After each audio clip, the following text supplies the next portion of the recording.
এবার আইপিএল এর মাঝেই টিম ইন্ডিয়ার চাকরি খুইয়ে কেকেআরে ফিরছেন পুরনো কোচ।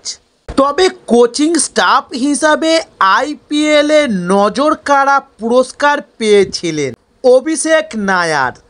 তবে তিনি জাতীয় দলে হেড কোচ গৌতম গম্ভীরের সহকারী নিযুক্ত হন। তবে এবার ভারতীয় বোর্ডের সঙ্গে নারিনের চুক্তি, তাই তাকে গম্ভীরের সাপোর্ট স্টাফ পদ থেকে সরিয়ে দিচ্ছে বিসিসিআই, এমনটাই খবর।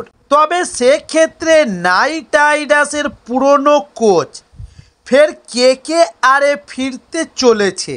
তবে একা অভিষেক নায়ারকেই নয়, বরং কোপ পড়েছে টিম ইন্ডিয়ার ফিল্ডিং কোচ দিলীপের ঘাড়েও।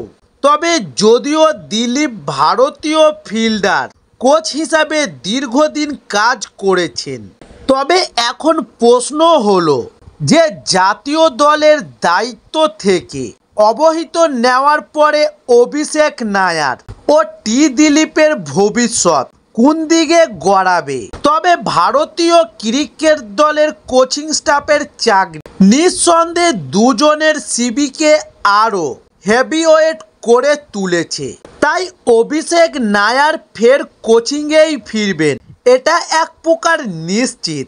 তবে কোন দলে এবং কোন ভূমিকায়, সেটা এখন দেখার বিষয়। ক্রিকব্যাসের খবর অনুযায়ী অভিষেক নায়ার ফিরতে পারেন আইপিএল আঙিনায়, অন্য কোনো দলে নয়, বরং তিনি ফিরতে পারেন কলকাতা নাইট রাইডার্সের শিবিরেই। কারণ অভিষেক নায়ার কেকেআরের কোচিং স্টাফ হিসেবে দারুণ কাজ করেছেন। তার কাজে খুশি ছিল নাইট ফ্র্যাঞ্চাইজি, তাই সহকারী কোচ হিসাবে অভিষেক নায়ারকে কেকেআরের শিবিরে তাই ফেরা অসম্ভব কিছু নয়।